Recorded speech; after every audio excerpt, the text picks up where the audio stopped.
Hello, welcome back to my channel Joyita's creation. তোমরা সবাই কেমন আছো বলো? আমি তো ভালো আছি। চলে এলাম আবার একটা ছোট্ট ভ্লগ নিয়ে তোমাদের কাছে। তো আমি চলে গেছিলাম, দেখো বেরিয়ে গেছিলাম আমাতে আর বরে একটু বাজারের উদ্দেশ্যে। তো বাজারে কিছু কাজ ছিল, তার জন্য বেরিয়ে পড়েছিলাম। তো রাস্তা দিয়ে যেতে যেতে কিছুটা ক্লিপ তোমাদের জন্য তুলে নিলাম যে আমি যাচ্ছি। ফাইনালি চলে এসেছি। তো ছেলের ফর্মুলা মিল্ক শেষ হয়ে গেছিলো, সেটা নিয়ে নিলাম। তারপর যেহেতু আমার দোকান আছে তোমরা জানোই, তো দোকানের জন্য কিছু মাল দরকার ছিল, জিনিসপত্র শেষ হয়ে গেছিলো, তাই আমি হোলসেলের কাছে জিনিস নিয়ে নিচ্ছিলাম। তারপর জিনিস নিয়ে নেওয়ার পর চলে গেছিলাম, অনেকটা হোলসেলের কাছে অনেক জিনিসই নিয়ে হয়েছিলো, সব তো ক্লিপ নিতে পারিনি কারণ অনেক কিছু ভেবে চিন্তে নেওয়া হয়। তারপর দেখো চলে এসেছিলাম ছেলের বেবি শপে। তো বেবি শপে এসে ওর জন্য অনেক কিছু শপিং করলাম, টুকটাক যেগুলো যেগুলো দরকার ছিল, আর কিছু কিছু এখনও পাইনি।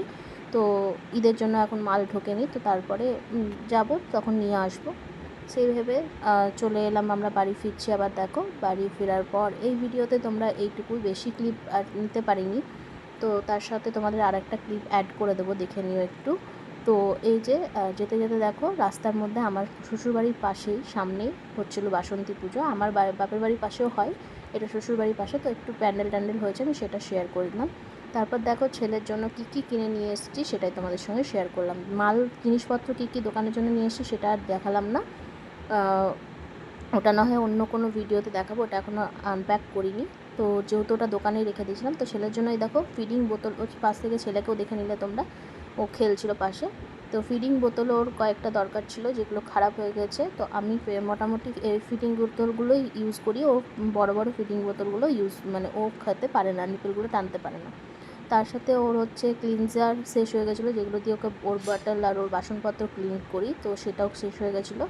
আমি অনলাইন নিই, কিন্তু এবার ফার্স্ট টাইম আমি অফলাইন নিলাম ওটা ক্লিনজারটা। তারপর দেখো একটা ছোট্ট ছোটো আমি দেখছিলাম গরমে কমফর্টেবল জামা যেগুলো পাবো সেগুলো নেবো, কারণ তোমরা আগের দিনই দেখেছো অনেক জামা কাপড় ওর হয়ে গেছে। তারপরে আমরা ভেবেছিলাম যে গরমে কমফর্টেবল জামাই ওর জন্য নেব। তো কমফর্টেবল কিছু কিছু পেয়েছি, সেগুলোই নেওয়া আসা হয়েছে। আবার পরে যাব, আবার তখন আবার নিয়ে আসবো। তো এই যে একটা গেঞ্জি নিয়ে এসেছি, আর একটা এরকম টাইপের বটম দেওয়া গেঞ্জি।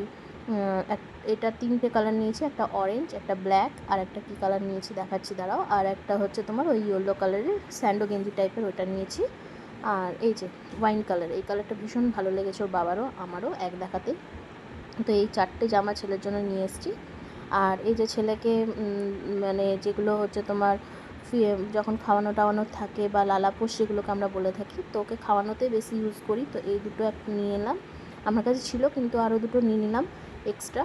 আর তারপরে দেখো এই ব্লগটা আমি তোমাদের সঙ্গে অ্যাড করে দিচ্ছি, আজকের ভিডিও এটা সঙ্গে সঙ্গে অ্যাড করে দিলাম, কারণ আমার কিছু ভিডিওটা একদমই ছোট হয়ে গেছিলো কালকেরটা, তো এই কারণে। তো আমি দেখো বসে পড়েছি স্নান টান করে, সকাল সকাল ছেলেকেও স্নান টান করিয়ে ফ্রেশ করে দিয়ে আমরা রেডি করে নিয়ে আমি, মা আর ছেলে 3জন মিলে চলে যাব হচ্ছে আজকে পুজো দিতে। আজকে যেহেতু সবাই জানো বাসন্তী পুজোর ষষ্ঠী, অশোক ষষ্ঠী বলে এটাকে আমাদের বাঙালিদের, আমাদের অনেকেরই থাকে, আবার অনেকের থাকে না, অনেকে জানবে অনেকে জানবে না। তো আমাদের নিয়ম আছে অশোক ষষ্ঠীটা, প্রত্যেকটা ষষ্ঠী আমাদের আছে, আমার শ্বশুরবাড়িতেও আছে, বাপের বাড়িতেও আছে।